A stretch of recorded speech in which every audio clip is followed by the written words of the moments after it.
প্রিয় ভিউয়ার্স, আসসালামু আলাইকুম। যেখান থেকে আমার এই ভিডিওটি দেখছেন সবারই শুভকামনা করে শুরু করছি আজকের ভিডিওতে আপনাদের জন্য একটা নতুন সংবাদ আছে। সাপার বাজারে যে ব্র্যান্ডেড আম, যে আমটা সাপার বাজারে সব থেকে বেশি চলে এবং যে আমের জন্য সাপার আমের রাজধানী হিসেবে খ্যাত হয়েছে, খ্যাতি অর্জন করেছে, সেই আমটি আজকে বাজারে এসেছে। রূপালী আম, আম্রপলি আম বলা হয় আমাদের ভদ্র ভাষায়, আম্রপলি আম।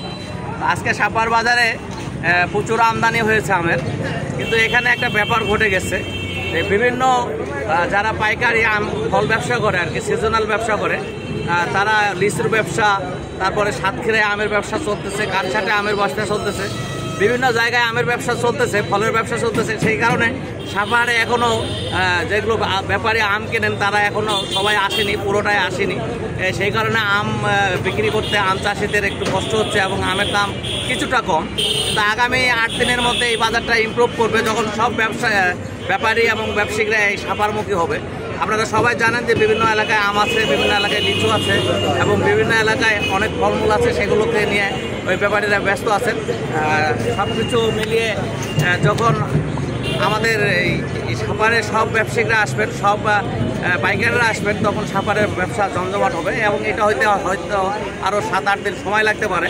তো হতাশ হওয়ার কিছু নাই, এক সময় বাজার চাঙ্গা হবে। আজকে মোটামুটি বাজার আছে। আমি আম্রপলি আম, যেটা সব থেকে ভালো আম, 3টায় 1 কেজি হবে, সেটা আমি 3500 টাকায় বেচতে দেখলাম, আমি দেখলাম। তো আম মোটামুটি সব কিছুর দাম ভালো আছে। খিসাপাতি আম আমি 1700-1800 টাকায় বেচতে দেখেছি এবং খিসাপাতি আম বেচতে দেখেছি। আর পাশাপাশি ল্যাংড়া আম আছে, ল্যাংড়া আমের দাম একটু কম আছে আজকে। তো এই সব মিলিয়ে আমের বাজারটা একটু কম। তবে আগামী 8 দিন বা 10 দিনের মধ্যে যখন সব পাইকাররা ঢুকে যাবে, আমার বিশ্বাস যে আমের বাজার আরও চাঙ্গা হবে। আপনারা সবাই সুস্থ থাকবেন, ভালো থাকবেন। আজকের ভিডিও এই পর্যন্ত। আসসালামু আলাইকুম।